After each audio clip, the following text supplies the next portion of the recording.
All right, so it's a little bit better. I feel great. First of all, thank you all for being here. This is our Preservation of Poetry 2. We did this for the first time last year, actually October 13th last year, so 1 year exactly. And we did it at Hyde Park Center. Well, we have now moved over to Chicago State University in the Aquaponics Center here, which you guys all just got a tour of, so isn't it a beautiful space?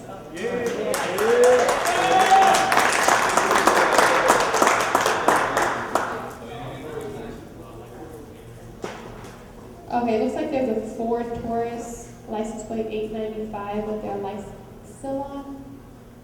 Anyone want to go shut those off? It's not sustainable, that's right.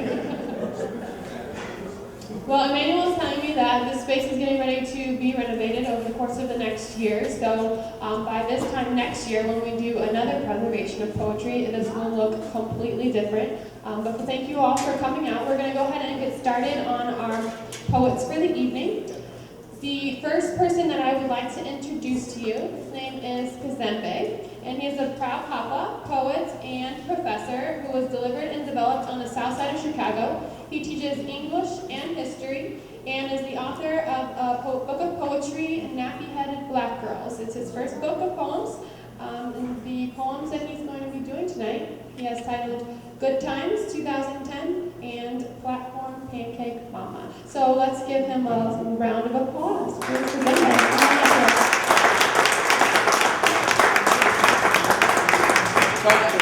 I talk from here, can you hear me okay? Yeah. Okay, I'm going to talk from here. Yeah, go take it the mic. Oh, Get the mic. Move back. Move back. There you go. I need an X. Johnny Carson.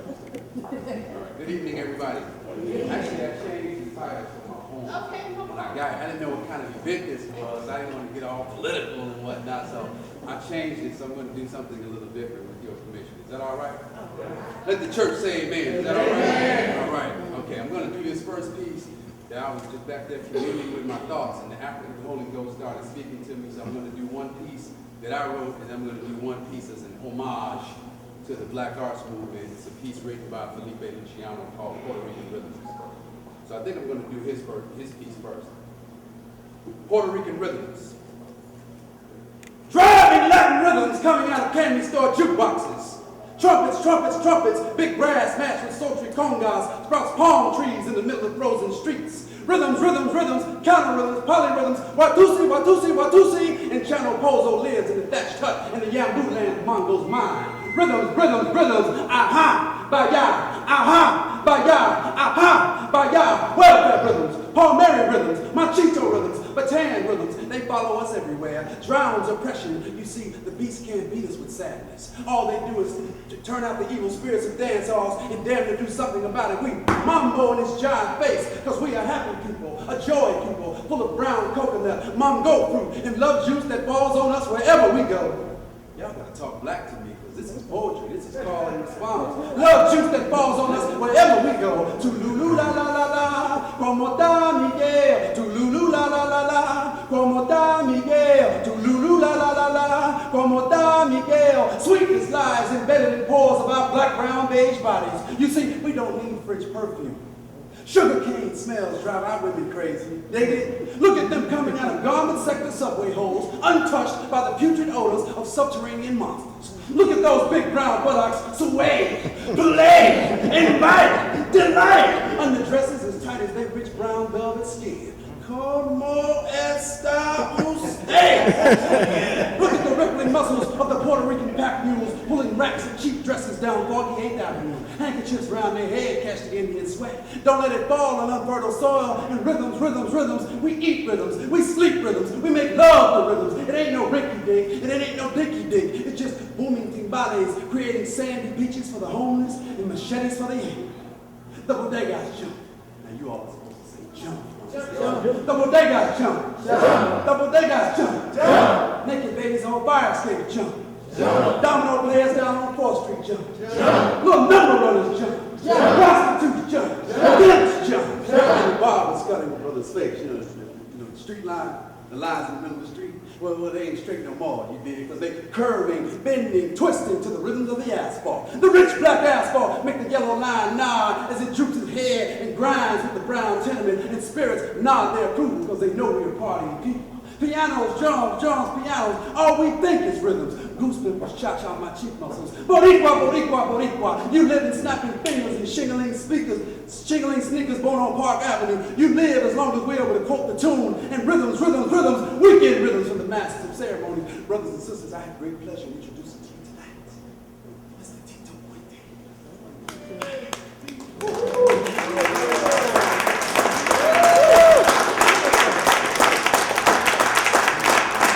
That ain't me, that's Felipe. 1966, Black Arts Movement. This next piece I'm going to do is called, this is one of my pieces. This is called Chicago. And this is actually, I started writing this poem years ago. It's an 80-page poem. I'm not done writing it yet. It's called Chicago. It's a coming-of-age piece. Chicago is Sunday cheese grits. You didn't hear me? Chicago is Sunday cheese grits. Garnished with pepper and butter trails. Scrambled eggs, mayonnaise sandwiches, apple butter biscuits, and a jelly glass full of tang. Chicago is knowing neighbors who know you, plus the things your children do, like the one-eyed spooky lady at the end of the block, wearing a frock of flamingo pink, keeping her eye on things. Dee Dee Richards was the rainmaker if we were having too much fun or got too close to her late husband's LTD. She was just mad. She was just mad because we were fresh bones and fine bodies with no concept of late rent, with no concept of time spent arguing with the janitor. Dee Dee Richards, she was just mad because we were fresh bones and fine bodies. Chicago is green dumpsters.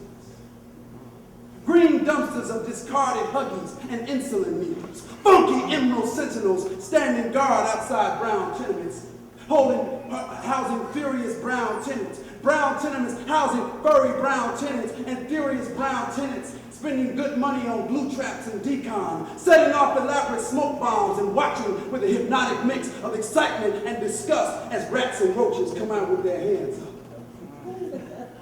Did I get away? Pesky POWs who shall never again see their families faint on the kitchen floor, surrender to a higher power like a church-going auntie. Chicago is a cream-colored, no-wax floor camouflaged with rain and roaches and warped wooden porches and winding alleys, snake alleys that swallow men whole, men with holes and shadowy souls called winos. You know, winos. Bragging about how they're cousins of Jesus and how they pitch pennies with him in front of the last black quickie mart. Chicago is the gospel according to Donnell. Winos with razor bumps bragging about the tepid accomplishments of grown children whom they never knew of, yet bragged on as though philosophizing or proselytizing when truth be told he's just jiving. Just jiving and side-grinding, telling overripe lies and riding night trains up and down winding snake alleys, shedding the decayed skin of ugly tomorrows and sunning themselves against flat, bony rocks marking the perimeters of Green Tomato Garden, Chicago. Chicago is black children. Chicago is black children dancing to Scott Joplin on the Tasty Freeze truck. Tasting raindrops on their tongues and dreaming of cereal presents and secret money and how they're going to buy mama this and that and this and that when they hit the number. Chicago is a 9 o'clock bag to bathe off lightning bugs and grass stains. Going to sleep in anticipation of seeing a 5th grade teacher sometimes call mama. Iowa tests and number 2 pencils. Raspberry Glasha and pinky vets, monkey bars and Chico sticks and innocuous giggles in between choruses of "Oh, Mary Mac. Chicago is being dressed in black, black, black. Chicago is being dressed in black, black, black. Chicago is black, bittersweet memories remembered. Chicago is black, it's bitter, it's sweet, it's memories remembered. It's black, it's bitter, it's sweet, it's memories remembered. Chicago is black, bittersweet memories remembered. Remember? Thank you.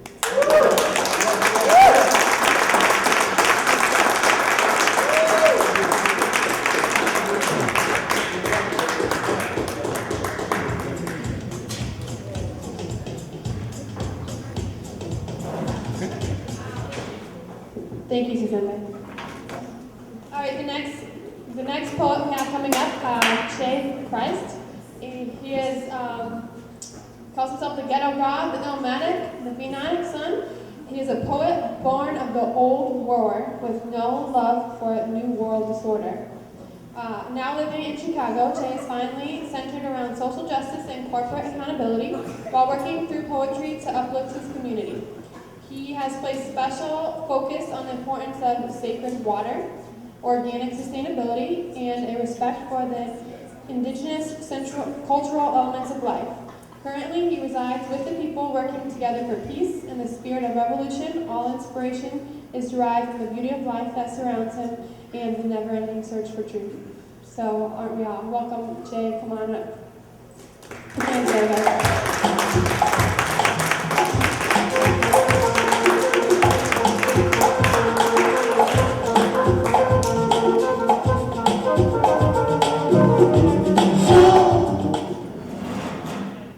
Check.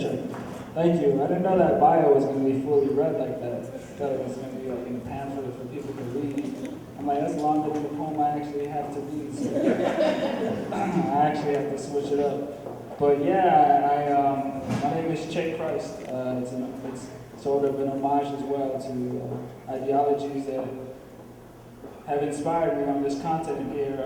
My family is originally from this continent, the Southwest area. So a lot of the things that we have to deal with in life tend to all be interwoven together. So symbiotic relationships between water and plants and animals was never really, far off from us. So it seems like the more we go forward, the more we have to tend to go back and relearn these ways of living and sponsoring the future of our children. I have children as well, so that is on the mind. So with that, this is a piece called Bring Back the Way. There is a group of indigenous people from the Midwestern region that are trying to protect their water from being plundered by the miners. They're doing this fracking in Illinois and elsewhere. And I don't have too much information on it, but I know that, projects like Mycelia Project can't continue to go forward, if the water that you're using is tainted, So we think about that kind of mentality where the food you eat is drinking tainted water, and then you are what you eat. So peace in the Middle East, in the Wild Wild West. Mother and child stay blessed. The earth she cried and she wept. So we rose up high to the sky, we live and direct against these crooked politics. We on a spiritual quest to end the stress, to end the killings, oil drillings, and death. And I must confess, we can't forget genocide and theft. The cities of cement left from colonized settlement, it's hard to digest. Please go on back to Planet X. No disrespect, that's just the way that we feel. Let's keep it real. Never trust this government that lie, cheats, and steals. And with that being said, Hoka hey, take back the Black Hills. Save the peaks of Gorate, fresh in your memory still. Give back the land to those that keep it tilled. Scarred backs from working in fields. Truth concealed, the true beauty's revealed. It's therapeutic and soothing. The sacred earth helps me heal through fevers and chills. Standing right here with my lance and shield against newcomers like Columbus that front upon us and don't love us. But the darker the clouds, I say, the stronger the storm to rain upon us. So don't tarnish the varnish. Quit trying to punish your cheap concepts. Quit destroying the forest for recreation and paper products while everyone watches. These words burn down each and every college. Demolish every cottage. Inspire those to walk onward. Because love is a process. Continuing on forth between you and I and all those that watch us. So bring back the way, they say. To bring back the way makes us crazy. But I say, bring back the way. For what other way is there to be known?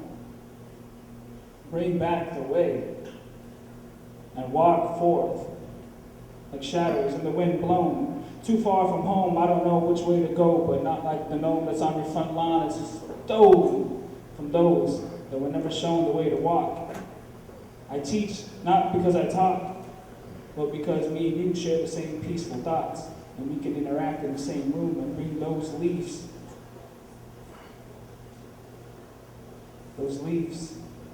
green leaves, bring back the way. bring back the way. Peace.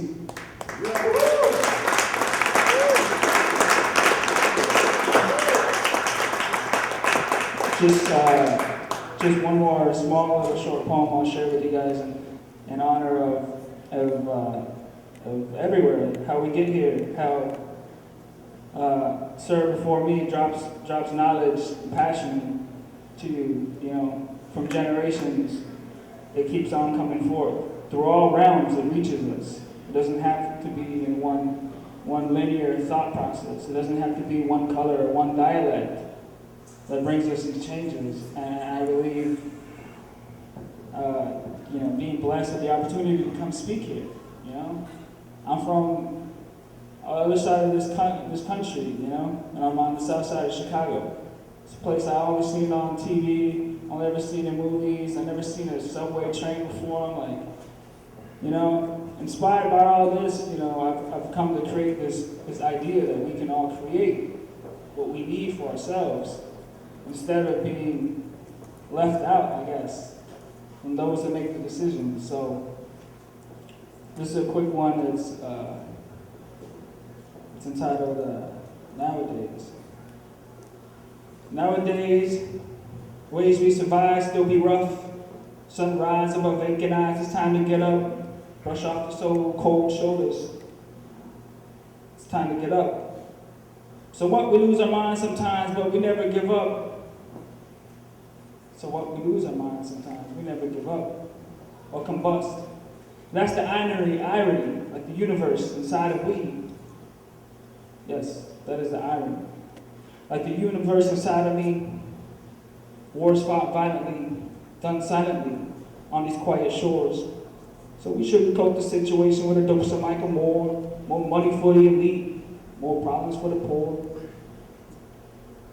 I stand here looking, lost, and I implore, save yourselves, save your children, your sons and daughters. They don't know where they're coming from. Chemicals in the air pollutes our water. I scatter that when we talk onward.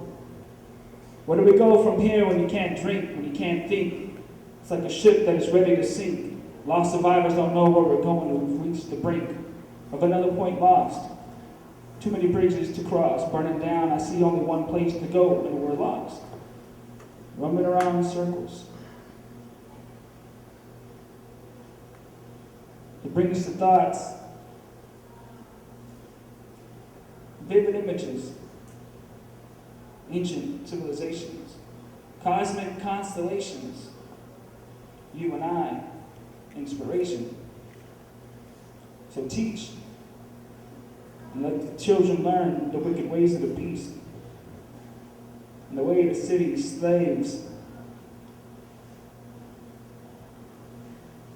paid way too cheap. So, if it's food they want, give it to them. Let them eat. But food grows from the earth, H2O, but not the streets. So peace, peace. Let the children learn the wicked ways of the beast. Repeat, repeat. Food grows in the earth, H2O, but not on these streets. Peace. Thank you.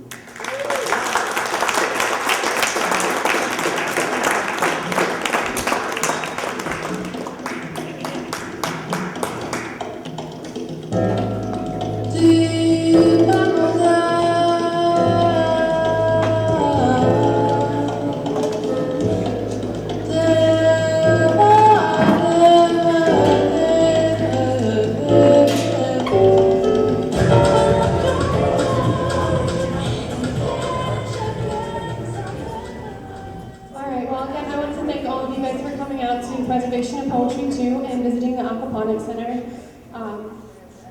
I don't know if any of you are fans of Robert Frost, but there's a line in one of his poems that says, "The woods are lovely, dark, and deep, but I have promises to keep and miles to go before I sleep."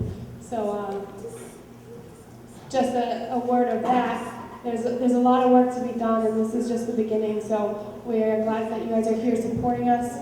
That you came out, and we want to ask for your continual support and coming out to different events like these and supporting these is much appreciated.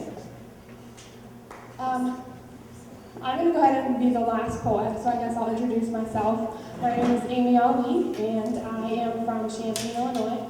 I don't live in Chicago, but I went to school with Darius, and he is part of all of this. And went to middle school and high school with him, and just have continued on a relationship. And we both have appreciation for art, and continue to do things here in the Chicago area. So I appreciate Darius and all his work that he puts forth for the Aquaponics Center, and then just arts in general. He has a little business that he owns, Artistic Genius. He helps support the art in Chicago. So mad props for Darius.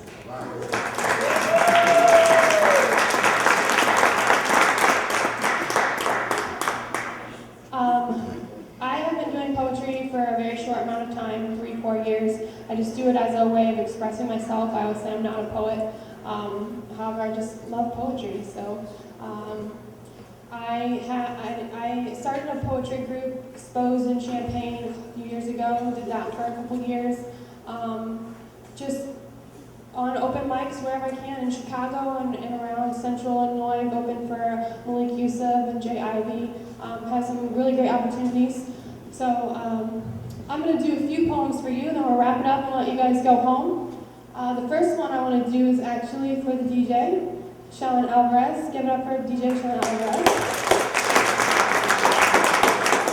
I call this The Invisible D. He is the invisible D, the invisible man the whole world thinks they can see. He stands above the crowd looking down on hypocrisy. He turns around, poses for the paparazzi. Click, click, point and smile, yet the only thing visible in the camera is his style. Still they've traveled a mile just to be seen with the invisible D, the invisible man the whole world thinks they can see. They don't know that that radiant glow is just the outline of his skin. They seem to see through everything else that's within. Now for him it's back around to the tables that turn, back to the sound of the lessons he's learned. He spins the tale of the bridges he's burned, mixes it with the badges he's earned, and scratches it with their disconcern. They can't see he's a writer of poetry. He speaks not metaphorically, but lyrically, and discloses publicly that he's secretly in love with the invisibility. They can't see he's a writer of poetry. He speaks not metaphorically, but lyrically, and discloses publicly that he's secretly in love with the invisibility. They can't see. Amongst the crowd, I hear a girl say, "Go DJ, that's my DJ." As her record he plays, I chuckle silently. She's so naive, she actually believes she can see the invisible the invisible man the whole world thinks they can see.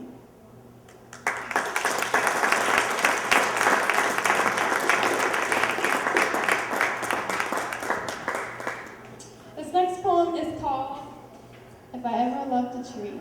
And I don't really write a lot of love poems, but this is one, so. If I ever loved a tree, he would be the birth of me and I, the earth of him. I would pull him in, root him in me. Forever he would be rooted in me. I would feed him like my seed, just to see how high he could reach. Encourage him, fetch the heavens for me, that I might hear the sound of my heartbeat pound against the clouds. Lovers would tattoo their claim on his back. The ink would bleed a bittersweet sap. Coming from underneath the deep, I could provide relief for that. He would find peace in that. He would breathe into me, and every breath I retracted from him, I would give it right back to him. I would let him in. I would give to him, give to the sky a lullaby. He my musical instrument. With his branches I'd write lyrics in rhyme, hold the sky in contempt. The birds and the squirrels would know our names. They would sing our song without shame. The wind would paint in color our song without shame. We would dance in the moonlight. We would live in the day and in the night. We would laugh. We would cry. We would watch the seasons go by. And all that is in the world will feel right. How beautiful it would be if I ever loved a tree.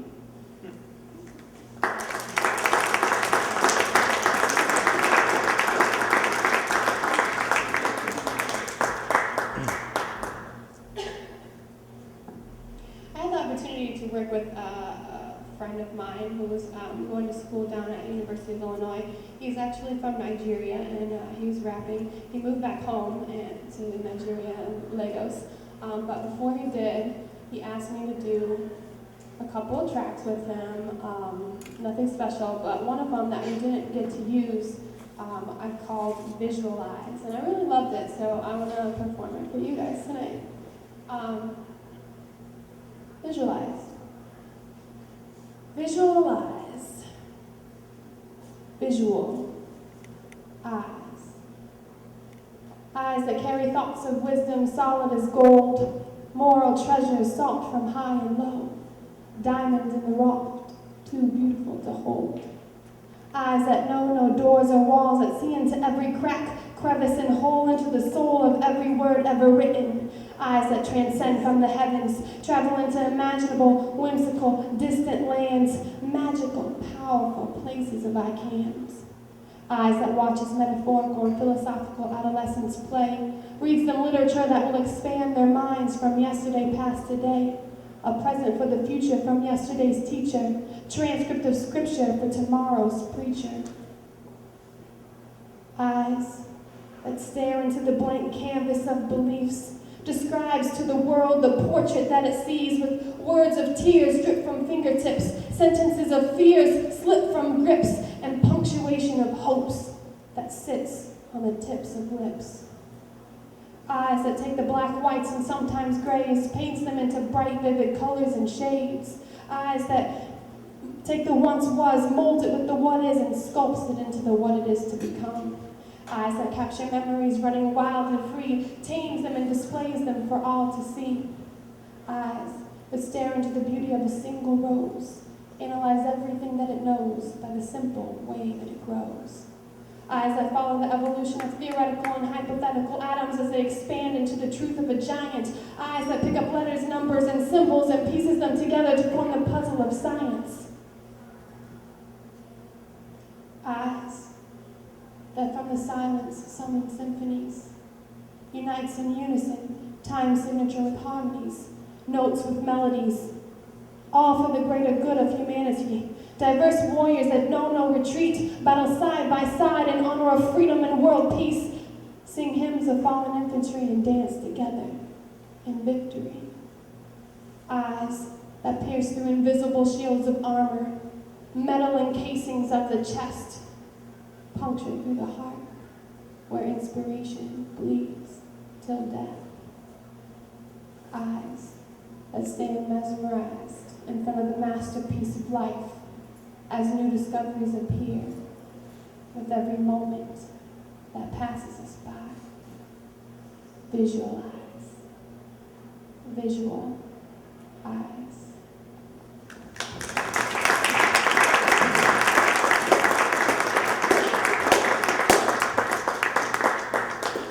So I was invited to this space over the summer. Randomly, I was in Chicago, and Dara says, "We're coming to CSU, and we're going to look at the aquaponics. Are you coming?" It just was happening, and I didn't really have a choice in the matter. So I'm like, okay, I come down here to the space.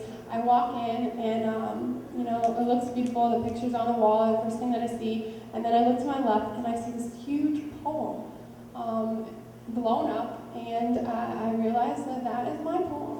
that I wrote, so it was a huge honor. The triangular theorem out there, I wrote that, and I just, last year when we were doing this event, sent it as an example. Well, this is kind of the idea, the theme that we're working around, sent it, and then next thing I know, it was blown up in the Aquaponics Center. So it was a great honor and surprise to me. But I am going to actually do that poem for you. And I'm sorry, I don't have that one all the way memorized, so I might have to cheat a little bit. But the triangular theorem. We created this place previously in time. If memory serves us right, we can find for unknown lengths and heights. Equation, solve for constants unidentified. Lessons learned early in life. Energy is the sum of the sun and the light that now solar power our homes at night.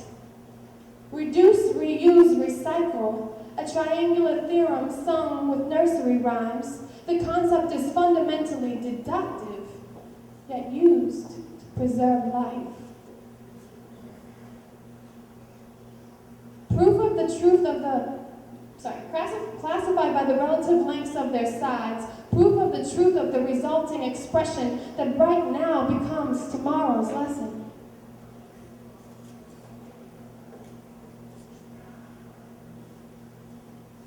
Where reminiscence meets premonition, the result of the mission is a qualitative and quantitative understanding of the conditions.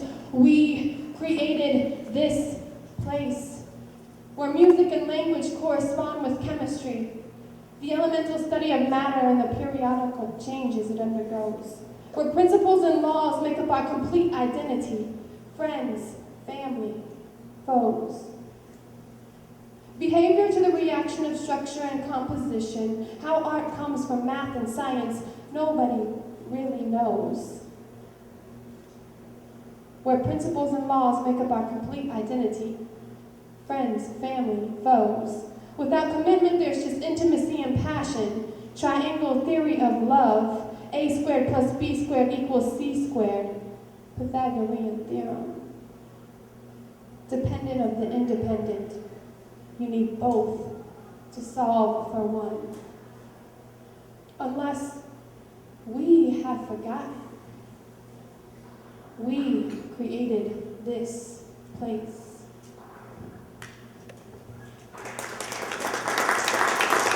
Thank you guys. I'm going to have Emmanuel come on up here. Thank you, DJ Sean Alvarez. You can kick it back up, man. Go ahead. All right, so we're going to phase out. I want y'all to mix up again, talk, connect, and we got some flyers from the IW dancers. So, go ahead.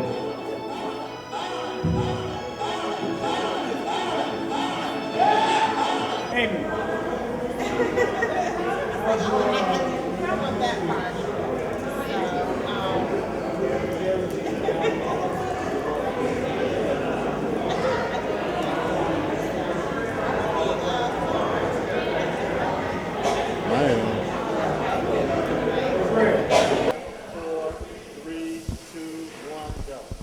Welcome, Amy Ali, and we are at the Preservation of Poetry Annual Event Part 2. I am here with Rita and her son. What's your son's name? Reba and William. Reba and William. Hi guys, how are you doing? Good? I had a good time today. You had a good time? Really. Can you tell me, what did you enjoy about this event?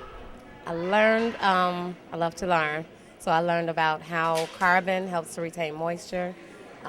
Learned about how fish, the excretions could become fertilizer. So I learned about how this process works to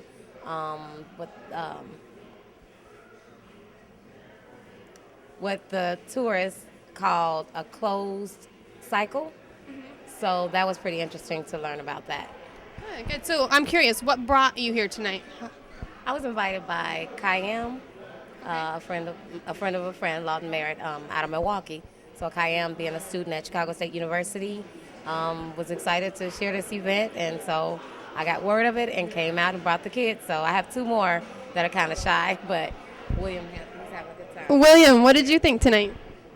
I think the drummers with the African drummers. I think that was great. Yeah, they are pretty awesome. What do you have in your hand? What is that? Some basil. It says Chicago State University aquaponics, I think, and it's basil. Genevieve's basil. All right. So what are you gonna do with that? Probably hang it up so I could circulate in the room. All right. We You can't like put the it on aroma? any pizza or something. You gonna cook it up? You gonna cook something for Mom? I think so. Yeah, good for you. All right. Well, thank you guys for coming tonight. It was really appreciating to have you here. So thank you so much, and thanks for sharing. Had a good time. Thank you. So Che Christ, you were actually one of the performing poets here tonight. Tell me, how did you get involved in all this? I actually ran into the Mycelia project through Darius. A friend of a friend introduced me to him, and he invited me out to do some poetry. He heard some of the poems I did and thought, I guess there was a relevance there. So I came to show some support. Great, great, great. And what was one thing that you enjoyed most about this event tonight? Really, I enjoyed the visual stimulation from seeing all the waterponics, basically the aquaponics going on, like 500 fish in a tank, like visually seeing that it becomes more more of a tangible like goal of feeding people through water. Yeah. I can say, like, coming here inspires me, makes me want to build an aquaponics center in my home, sustainable home. I can have fish I can grow, I have food I can grow, and I don't even need to go to the grocery store anymore. That's how it makes me feel. So. Seriously, it looks pretty doable. It looks like you could do this in your garage. I mean, not taking anything away, but it looks pretty. Did you get to try any of the food that the chef prepared from the aquaponics center? No, I haven't. Yeah, I'm eyeing it. Yeah, I hear the sizzle. So. Yeah, he's kicking it up there, so you got to try some of that before you go tonight. Well, thank you so much for being here. I enjoyed your poetry a great deal, so maybe we'll have you back in the future, and we'll get to see you again. So, thank you so thanks much. for the support. Appreciate it. Wow, this looks amazing, Chef. Tell me, what are you cooking tonight? Cooking a little vegetable stir fry. I got a vegetable medley here of pea pods, bean sprouts, broccoli, little spinach. Keeping it healthy for the people. All right, great. Tell me, where are you from? Where do you cook at on a regular basis? Born and raised in Chicago. Right now I'm associate chef at NBC Corporate Kitchen. Work up under a fabulous chef by the name of Chef Michael C. I'm there just 3 days a week now. Had to take some time off for myself to do meat, to be able to be in a position to do stuff like this for great people such as yourself and what you're doing with the preservation of poetry event. Well, I'm glad that you're here. How did you get all involved in Aquaponics Center or this event here tonight? Through Darius. I met Darius actually, I guess about 6 or 7 years ago when he opened up Artistic Genius, and we kept a relationship. And he said, "Man, we're getting ready to do this thing," and it was at the first event that you guys did at the Hyde Park Art Center last year. Yeah, I was gonna say you were actually here for the first annual one, so back again this year. Are we just gonna make this a regular thing, you think? Why not? Why not? Well, thank you very much, Chef. Food looks amazing. Continue. I won't get in your way. Get out of your kitchen here. So, all right, enjoy. Thank you. So another poet that was here tonight and performing. Can you tell me, how did you get involved in all this? I got an email from Darius. He's really good friends with my queen, and he told me about this preservation of poetry event. I heard about the one last year, couldn't participate in it due to other obligations, and he told me about this one. I made it a point to clear my calendar, come out and check it out. Perfect. Great. Well, appreciate you being here. Thank you very much. So, what is it that you do outside of this? I am a professor of education. I teach English and African American studies. Great. So, what do you think you could take from the Aquaponics Center and share maybe with your students? Well, I think the thing that I'm really interested in is institutional development, and I think that it's critical that an institution of of this nature has been created in the community, and it not only does it show what you can do with materials and innovation and people's ingenuity and creating a sustainable environment, but also from the perspective of creating an institution in the community, because there's, liquor stores, churches, and there's just not enough viable institutions in the community. So it's just a wonderful thing to see, and it's a good model in the midst of the people. If you were to be able to see into the future, where do you think you would see the Mycelia project going? Well, with this sort of community support and this kind of love, the sky is the limit. So, yeah. I agree. Well, thank you so much for being here. Thanks for the support. We hope to have you back again next year. Thank you, Amy. Yeah. We are here at the event, Preservation of Poetry. This is Brian. Brian, can you tell me what brought you here tonight? What brought me here tonight is a mutual interest. I've been knowing Emmanuel since '95. We were architecture students. Met him at a conference out in LA. And I'm an architect. I was interested in the space. I was interested in the program. We actually hosted our first Project Pipeline summer camp, which introduces minority youth to architecture. So we hosted the space. We hosted it here at the space. Had about 6 kids from the South Side come in and spend the day learning about sketching, building, modeling, different types of techniques, different types of architecture. So we're looking to expand it and grow it for next year. So anytime he's doing an event, I want to come out and try to support. Oh, perfect. So can you tell me, what was the kids' reaction to all of this when they walked in the building? Pretty much the same as everybody else. Shocking. Like, where did this stuff come from? Who made it? How do you do it? And even from an architectural standpoint, you look at this as an old warehouse, but they're breathing life into it. So we call that adaptive reuse. And this is something that I always look to do. I always want to take an existing shell and do something new with it. So when the kids came in, they didn't really know what to expect, 'cause they see it from the outside. It's like it's an old rundown building, but when they come in and they see the fish, they see the plants, they see the overall space, they see the artwork, it's just like, wow, okay. So you can see the wheels start turning. So they're getting ready to do a bunch of renovations on this over the course of the next year. And from an architectural standpoint, what do you want to see happen with this space? Can you visually see anything in particularly, or kind of how do you go about designing something like that? Actually, me and Emmanuel have talked about the program here for about a little over a year, and you can't mess it up.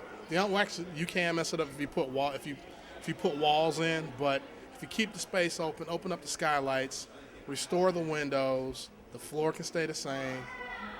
This can be a beautiful building, and it's not far from there now. Yeah. It just needs a few bells and whistles, but the best thing is to keep it open. Okay, well, thank you so much, Brian, for coming out and supporting. We definitely appreciate it, and we look forward to working with you in the future. So thank you so much. Thanks, Brian. So, Emmanuel, year number 2, Preservation of Poetry. How do you feel everything went? Fantastic. Everything flows together. I mean, we had no idea what to expect. Year number 2. Last year we had no idea what to expect, and it worked out perfectly. It's like like-minded people coming together. You know, you try an experiment, trial, error, learn from it, do it again, attracts more people, do it again, share it, attracts more people, then becomes a community of practice, then it becomes this network, then it becomes like this little system of influence, which is real nice, right? Because we got people here that are heads of right types of organizations that have a large reach and a large network. So you got people on the ground, you got teachers, you got parents, you got people from faith-based operations, you got architects, you got engineers, you got poets, you got all these people coming together around food, the way it should be, right? I agree totally. So you told me a little bit earlier that you guys are getting ready to do renovations here over the course of the next year. What is your vision, or where do you kind of see this place? How do you see it transforming over the course of the next year? Well, the ideal situation is that we have something just like this. We have a center for urban ecology, Center for Urban Agriculture, but it's basically an aquaponics, of course, but it's a living, learning laboratory. Like you hands-on learning by doing, experiential learning, science, technology, engineering, architecture, art, agriculture, mathematics, any of that kind of stuff. But you do it, you learn from it, you share it, you network, and there's the whole space. Well, so what would, for example, right? We're going to have a demonstration kitchen in here at some point, somewhere. But it's beautiful because the architects are starting to learn from how we use the space and adapt and transform space. So a kitchen over here. We have a small-scale demonstration, commercial-scale projects over here. So we can look at pumps and lights and kilowatt hours and energy and alternative energy resources. We have a think tank little place over here. We can do soil-based, hydroponic, aquaponics, but it's really about bringing in the community to transform these vacant warehouses and blighted spaces. So if somebody who was not able to be here tonight but wants to get involved in the Mycelia project, what would you recommend that they do? You can check out Mycelia Project, themyceliaproject.org. You can check it out, the Mycelia Project on Facebook. You could also check out, of course, Chicago State Aquaponics Center.